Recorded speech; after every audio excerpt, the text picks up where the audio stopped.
मायावती की नजरों में क्यों खटकता है रावण एपिसोड के तीसरे भाग में आपका स्वागत है। देश भर में बहुजन समाज के नेता, खास करके अनुसूचित जात जनजात जैसे जाटव चमार व उनकी पार्टियां सत्ता से दूर क्यों हैं, उनकी सत्ता में भागीदारी क्यों नहीं है। जब सभी बहुजन या दलित नेता देश में मनवाद और सामंतवाद से बगावत करके बहुजन समाज को सत्ता में लाने का दावा करते हैं, फिर क्या कारण है कि हमारे नेताओं को अपनी ही जात बिरादरी और समाज का कोई दूसरा नेता फूटी आंख भी नहीं सुहाता है? क्यों? आपको बता दें, इस सीरीज में हम इसी प्रकार की महत्वपूर्ण विषयों पर बात करते हैं और आज हम इस वीडियो में बात करेंगे कि हमारे नेता और समाज बाबा साहब और अन्य महापुरुषों की बात को कितना मानते हैं, उनके कहे पर कितना चलते हैं, वो कौन सी टिप्स हैं जिन्हें फॉलो करके बहुजन समाज शासक बन सकता है। तो बने रहिए मेरे साथ और वीडियो को अंत तक जरूर देखें। वीडियो को अपने साथियों में ज़्यादा से ज़्यादा शेयर करें, वीडियो को लाइक करें। और हाँ, हमेशा की तरह एक बात और कहूँगा कि अभी तक अगर आपने हमारा चैनल न्यूज़ 22 सब्सक्राइब नहीं किया है तो नीचे रेड बटन दबाकर चैनल को सब्सक्राइब कर लें। ये बिल्कुल फ्री है, इसका कोई पैसा नहीं लगेगा। नमस्कार, मेरा नाम है ब्रजमोहन और आप देख रहे हैं न्यूज़ 22। मैं यह मानता हूं और यह बात 16 आना सच भी है कि बहुजन समाज पार्टी का शीर्ष नेतृत्व उस हिसाब से काम नहीं कर रहा है जिस हिसाब से उसे करना चाहिए। लेकिन इसका मतलब यह तो नहीं कि पूरा का पूरा दलित समाज एक दिन में कुआं खोदकर पानी पी लेगा। सीधे शब्दों में कहूं तो जो भी बहुजन समाज के नेता अपने आप को मान्यवर कांसीराम साहब समझकर ये भ्रम पाले बैठे हैं कि वे कम से कम समय में नया राजनीतिक दल तैयार कर संगठन बनाकर सत्ता में भागीदारी पा लेंगे, मैं ऐसे नेताओं से पूछना चाहता हूं कि क्या यह मुमकिन है कि कोई भी नया नेता केवल 10-8 वर्षों में नई पार्टी बनाकर सरकार बना सके या सत्ता में भागीदारी पा सके? आपको क्या लगता है? आप भी अपनी राय हमें कमेंट बॉक्स में जरूर बताएं। क्या इस प्रकार से कोई नेता इतने कम समय में सत्ता में आ सकता है? इस बात में कोई शक नहीं है कि देश भर में दलित समाज संख्या के हिसाब से बहुत बड़ा है। वह चाहे तो पत्थर की मूर्त को भी इस देश का प्रधानमंत्री बना सकता है, लेकिन इसके लिए उन्हें सही डायरेक्शन में काम करने की जरूरत है। हकीकत तो यह है कि राजनीतिक चेतना व जागरूकता के हिसाब से देखें तो आम दलितों की बात तो छोड़ो, या तो बहुजन और दलित समाज के बड़े बड़े नेता खुद कंफ्यूज हैं। अधिकतर नेताओं को तो स्वयं नहीं पता कि वे राजनीतिक सफलता कैसे हासिल करेंगे। इस प्रकार के नेता केवल बाबा साहब डॉक्टर भीमराव अंबेडकर व मान्यवर साहब कांसीराम की रटी रटाई बातों को कोट करते हुए बयानबाजी करते रहते हैं और चुनावी एजेंडा भी बनाते हैं। इन नेताओं की समझ में यह बात क्यों नहीं आती है, यह किस बात का अपने आप को दलित और बहुजनों का मसीहा समझते हैं। बाबा साहब के जमाने में बहुजन व दलित राजनीति की परिस्थितियां कुछ और थी और मान्यवर साहब कांसीराम के जमाने की परिस्थितियां कुछ और हैं। पर यह कथित बहुजन नेता आज यह क्यों कहते फिरते हैं कि बाबा साहब भी तो कांग्रेस के साथ गए थे?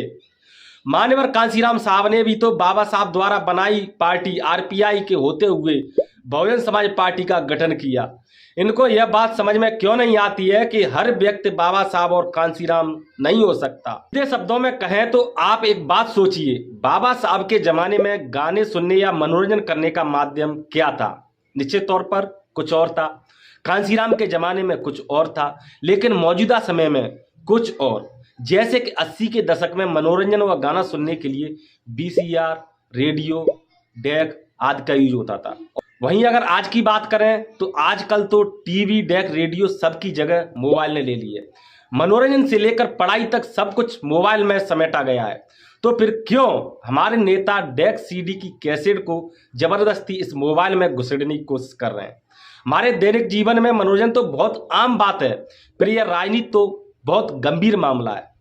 जब समय अंतराल में गाने सुनने या मनोरंजन का माध्यम बदल सकता है तो राजनीतिक हालत, जरूरत और परिस्थितियां क्यों नहीं बदलेंगी? अब आप ही बताओ, आप गाने सुनने या मूवी देखने के लिए सीडी, डीवीडी या वीसीआर कैसेट का प्रयोग करते हैं या नहीं? निश्चित तौर पर नहीं करते हो। तो फिर हमारे बहुजन नेता क्यों रटी रटाई बातों को कहते हैं कि हमारे समाज को धोखा पढ़े लिखे लोगों ने दिया है? क्यों हमारे बहुजन नेता मान्यवर कांसीराम साहब का ही रटा रटाया कैडर समझाकर अपने आप को मसीहा समझने की कोशिश क्यों करता है? आपको बता दूं कि यह जानकर आपको हैरानी होगी कि देश में दलित और बहुजनों के नाम पर हजारों लाखों संगठन बने हुए हैं। इनमें से 1% संगठनों के खुद संस्थापकों को उनका उद्देश्य नहीं पता है कि आखिर वह संगठन बनाकर करना क्या चाहते हैं और किस तरह से करेंगे। आपको अगर मेरी बातों पर विश्वास नहीं होता है तो अगले वक्त जब आपके यहाँ पर किसी संगठन से जुड़ा हुआ कोई व्यक्ति या पदाधिकारी आए तो उनसे यह सवाल करना कि आपका उद्देश्य क्या है, आप इस संगठन के माध्यम से क्या करना चाहते हैं और हमें इस संगठन से जुड़ने के लिए क्या करना होगा। तो निश्चित तौर पर वह कार्यकर्ता या पदाधिकारी वही रटी रटाया जवाब देगा। हम बहुजन समाज को जागृत करना चाहते हैं, हमारा उद्देश्य देश में बहुजनों की सरकार बनाना है। और जब आप उनसे पूछेंगे कि सरकार बनाने का फॉर्मूला क्या है, तब वो आपको बताएंगे बस इसके लिए ज़्यादा कुछ नहीं करना है, आपको हमारे फलाने संगठन से जुड़ना है। अपने 2 पासपोर्ट साइज के फोटो हमें दे दीजिए, हमें फेसबुक और ट्विटर पर फॉलो कर लीजिए, और जब कोई महीने 2 महीने में मीटिंग हो उसमें आना जरूरी है। इसके बाद मीडिया पर पोस्ट भी कर सकते हैं। इस बात से भी मना नहीं किया जा सकता कि तमाम संगठन समय समय पर जन जागरूकता अभियान के लिए कैडर कैंप लगाते हैं, उनसे लोग जागरूक भी होते हैं। लेकिन बड़ा सवाल ये है कि इन कैडर कैंपों में नए लोगों को कितना जोड़ा जाता है और इन कैंपों में क्या समझाया जाता है, किस विषय पर चर्चा होती है। मुझे स्कूल टाइम का एक छोटा सा चुटकुला या कहानी याद आ गई, जिसे आप भी सुनिए। इसे सुनने के बाद यह मामला आसानी से समझ में आएगा और सब कुछ साफ हो जाएगा। तो होता यह है कि एक कॉलेज में 2 दोस्त होते हैं। दोनों दोस्त कॉलेज की पढ़ाई कंप्लीट होने के बाद नौकरी की तलाश में इंटरव्यू देने जाते हैं। क्योंकि दोनों दोस्तों में घनिष्ठता गहरी थी, दोनों साथ रहते थे, एक साथ खाते थे, एक साथ पीते थे, वह एक दूसरे के दुख दर्द में शामिल होते वगैरह वगैरह। वह अपने आप को एक दूसरे से दूर होता हुआ नहीं देखना चाहते थे। लेकिन बात उस दिन की है जब दोनों दोस्त नौकरी के लिए इंटरव्यू देने जाते हैं। तो दोनों दोस्त आपस में तय कर लेते हैं कि जिसका भी नंबर पहले इंटरव्यू देने का आएगा वह अपने दूसरे दोस्त को इंटरव्यू में पूछे गए सवालों को बता देगा, ताकि दोनों दोस्त नौकरी के लिए सिलेक्ट हो जाएं और उनका साथ कभी न छूटे। जब पहला लड़का इंटरव्यू के लिए अंदर जाता है और उससे 3 सवाल पूछे जाते हैं। देश के पहले प्रधानमंत्री का नाम क्या है, देश आज़ाद कब हुआ, और तीसरा सवाल पूछा जाता है कि आपने कभी इससे पहले कहीं नौकरी की है। इंटरव्यू देकर जब बंदा बाहर आता है तो उसका दोस्त पूछता है कि अंदर इंटरव्यू में कौन कौन से सवाल पूछे, उनका उत्तर मुझे बता दो। इंटरव्यू दे चुका लड़का अपने दोस्त से कहता है कि 3 सवाल पूछे गए, जल्दी से इन तीनों सवालों के उत्तर फटाफट से रट लो। पहले का उत्तर है पंडित जवाहरलाल नेहरू, दूसरे प्रश्न का उत्तर है 15 अगस्त 1947 और तीसरे का जवाब है नहीं सर, कोशिश जारी है। फिर क्या बंदा तीनों सवाल के उत्तर रटकर अंदर इंटरव्यू के लिए दौड़ कर जाता है और ऑफिसर कहता है कि बैठ जाओ, अच्छा ये बताओ तुम्हारा नाम क्या है। तो बंदा फटाक से उत्तर दे देता है जी सर, पंडित जवाहरलाल नेहरू। इंटरव्यू लेने वाले ऑफिसर का दिमाग एकदम चकरा जाता है और वह सोचता है कि यह बंदा पागल है क्या। फिर दूसरा सवाल पूछता है, शायद सही बता दे कि तुम्हारा जन्म कब हुआ, डेट ऑफ बर्थ क्या है। बंदा फिर से फटाक से जवाब दे देता है कि 15 अगस्त 1947। अब ऑफिसर सोचने लगता है कि बंदा जरूर पागल ही है, लेकिन फिर उसका मन नहीं मानता है और आगे एक सवाल और पूछ लेता है कि अच्छा यह बताओ तुम्हारे और कोई भाई बहन हैं। फिर क्या लड़का सूखे से मन से फिर कह देता है कि जी नहीं, लेकिन कोशिश जारी है। आपको ये चुटकुला या कहानी कैसी लगी? खैर जैसी भी लगी हो, लेकिन हमारे बहुजन समाज के बहुत से नेताओं की हकीकत यही है। मैं पूछना चाहता हूं इन नेताओं से कि आखिर ये हमारे नेता रिसर्च क्यों नहीं करते कि उन्हें सत्ता में आने के लिए क्या करना पड़ेगा। वे क्यों नहीं रिसर्च करते कि चुनावों के वक्त लालच देकर वोट खरीदने वालों को कैसे रोका जा सकता है। इस बात पर जोर क्यों नहीं देते कि बहुजन समाज के नेता एक मंच पर क्यों नहीं है, और अगर एक मंच पर आना चाहते हैं तो वह कौन सी ताकतें हैं जो इन नाकामयाब बना रही है, और क्यों नहीं ऐसी ताकतों को जड़ से उखाड़ फेंकते हैं। कब तक बहुजन समाज के नेता केवल और केवल बाबा साहब के नाम पर वोट मांगते रहेंगे?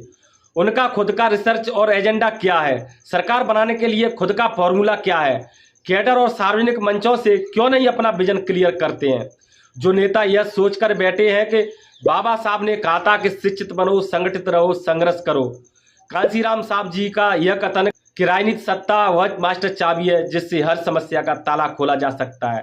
तो मैं यहाँ पर एक बात साफ कह दूं, बाबा साहब और मान्यवर कांसीराम साहब ज्ञान के भंडार हैं। हम तो उनके पैरों की धूल के समान भी नहीं है, लेकिन अपने महापुरुषों की इन लाइनों पर इस नज़रिए से अमल करना भी जरूरी है कि बाबा साहब और मान्यवर कांसीराम साहब ने ये कथन कहे थे तब देश की परिस्थितियाँ और हालत क्या थे, और मौजूदा समय में देश और समाज की परिस्थितियाँ क्या हैं। मैं अपने महापुरुषों की किसी भी बात को रत्ती भर भी खारिज नहीं कर सकता, लेकिन इस बात पर भी विचार करता हूं कि महापुरुषों द्वारा कही गई बातों को समाज में क्रियान्वित कैसे किया जाए। उदाहरण के तौर पर देखें तो बाबा साहब डॉक्टर भीमराव अंबेडकर हमारे देश का महान संविधान लिखकर सदियों से दबे कुचले और शोषित समाज को हक, अधिकार और सम्मान देकर इस देश को सशक्त राष्ट्र बनाकर चले गए। और संविधान लिखने के बाद उन्होंने बाकायदा कहा भी कि मैंने चाहे कितना भी अच्छा संविधान लिखा हो, कितना भी इसमें अधिकार दे दिए हो, लेकिन जब तक यह सही हाथों में नहीं होगा तब तक इसका पूरा फायदा आपको मिलना नामुमकिन है। अब हम बाबा साहब की कही इस लाइन पर भी विचार करते हैं कि शिक्षित बनो, संगठित बनो और संघर्ष करो। बाबा साहब ने जब यह बात कही थी तब हमारा समाज शिक्षा से काफ़ी दूर था और हमें संगठन बनाने का अधिकार भी नहीं थे, संघर्ष तो दूर की बात है। इसलिए बाबा साहब ने इन तीनों बातों पर जोर दिया और वह आज के वक्त भी एकदम सही और सटीक हैं। लेकिन आपको यह बात भी माननी होगी कि आज हम संगठन के नाम पर संगठित हो रहे हैं या विघटित। किताबी ज्ञान को पढ़ रट के आज हम शिक्षित हो रहे हैं या स्वार्थी बन रहे हैं। संघर्ष हम सत्ता के लिए कर रहे हैं या 2 वक्त की रोटी के लिए, गांव में रास्ता निकलने के लिए, अपनी मजदूरी के पैसे मांगने के लिए। अगर हकीकत में देखें तो हमारा संघर्ष सिर्फ यहीं तक सिमट कर रह गया है कि हमें अपने बच्चों को कैसे पढ़ाना है, 2 वक्त की रोटी का इंतजाम कैसे करें और ऐसी क्या सावधानी बरतें कि गांव वाले जातवादी मानसिकता के लोग हमें शाबाशी दें। हम शिक्षा के साथ नैतिक शिक्षा की बात क्यों नहीं करते? हम क्यों एक दूसरे को आगे बढ़ते हुए नहीं देखना चाहते हैं? हम क्यों समाज में आगे बढ़ रहे व्यक्ति को निजी स्वार्थ के लिए टांग खींचते हैं और समाज को गुमराह करते हैं? हम क्यों बात बात पर अपनों से ही टकराते हैं, संघर्ष करते हैं? हम क्यों नहीं बड़े बड़े स्वयं के उद्योग धंधा खोलने के लिए संघर्ष करते हैं? हम क्यों केवल 25-30 हज़ार रुपए की नौकरी के लिए संघर्ष कर रहे हैं?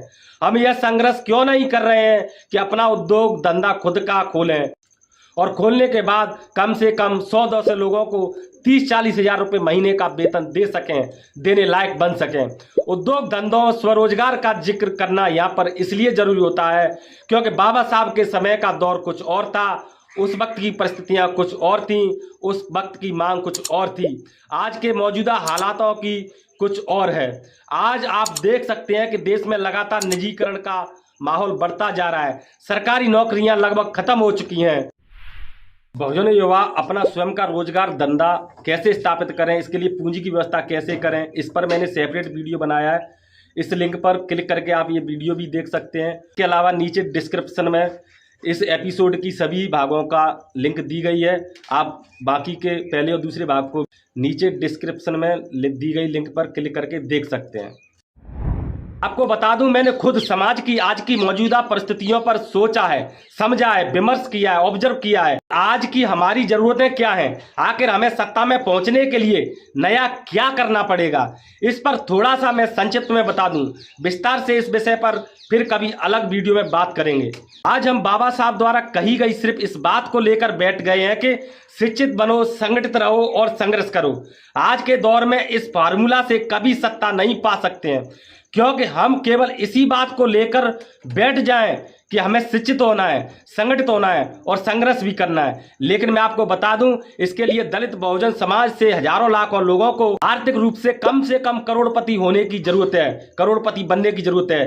क्योंकि जब हमारे खुद के बीवी बच्चे 2 वक्त की रोटी के लिए शाम को हमारी टुकटुकी लगाकर राह देखते हो, ऐसी परिस्थिति में कोई भी व्यक्ति किसी मिशन मूवमेंट के लिए कब तक ईमानदार बना रहेगा, यह अपने आप में बड़ा सवाल है। निश्चित तौर पर मजबूरी में ही सही, लेकिन अपने रोते बिलखते बच्चों की पीड़ा और जरूरत के सामने किसी भी व्यक्ति का धैर्य जरूर एक ना एक दिन जवाब दे ही जाएगा और उसे अपने हालात और ईमानदारी से समझौता करना ही पड़ेगा, क्योंकि अमूमन ऐसा होता भी है। मैं कहता हूं कि बहुजनों को सत्ता में पहुंचने के लिए अपनी आर्थिक स्थिति को मजबूत बनाने पर भी ध्यान देना होगा, अन्यथा की स्थिति में बहुजन समाज का मिशन मूवमेंट लंबे समय तक टिक नहीं पाएगा। यही बात मान्यवर कांशीराम साहब द्वारा कई लाइनों कि राजनीतिक सत्ता वह मास्टर चाबी है जिससे हर समस्या का ताला खोला जा सकता है, पर लागू होती है। निश्चित तौर पर हमारे महापुरुषों ने जो कहा बिल्कुल सटीक कहा, इसमें कोई दो राय नहीं है, इसमें कोई संदेह नहीं है। लेकिन इन लाइनों पर अमल के अलावा हमें रोजगार धंधों पर भी ध्यान देना चाहिए। हमारे महापुरुषों ने यह कब कहा कि बहुजन समाज खास करके दलित युवाओं को रोजगार धंधा करने की जरूरत नहीं है। इसलिए इन युवाओं से व्यक्तिगत रूप से मैं कहूँगा कि अगर आपको सरकारी नौकरी मिलती है तो ठीक है, अन्यथा की स्थिति में खुद का कोई मजबूत धंधा व्यापार शुरू किए बिना खुद की शादी विवाह न करें और ना ही सक्रिय रूप से किसी राजनीतिक या सामाजिक संगठन में तब तक ना जुड़ें तब तक एक निश्चित इनकम आना शुरू ना हो जाए, तभी आप अपने आप को किसी क्षेत्र में सफल बना पाएंगे। रोजगार एक अहम मुद्दा है। नेताओं को भी युवाओं को आर्थिक रूप से संपन्न होने के लिए मोटिवेट और नसीहत देते रहना चाहिए। आपको यह वीडियो कैसा लगा अपने विचार कमेंट बॉक्स में जरूर बताएं। वीडियो अगर अच्छा लगा हो तो इसे लाइक करें, शेयर करें, अपने नाते रिश्तेदारों तक जरूर पहुंचाएं। इस सीरीज के अन्य वीडियो देखने के लिए नीचे डिस्क्रिप्शन में लिंक दी गई हैं, उन लिंक पर क्लिक करके आप अन्य वीडियो भी देख सकते हैं। अभी के लिए सिर्फ इतना ही। आप देखते रहिए न्यूज़ 22। जय भीम, जय भारत, जय संविधान। नमस्कार।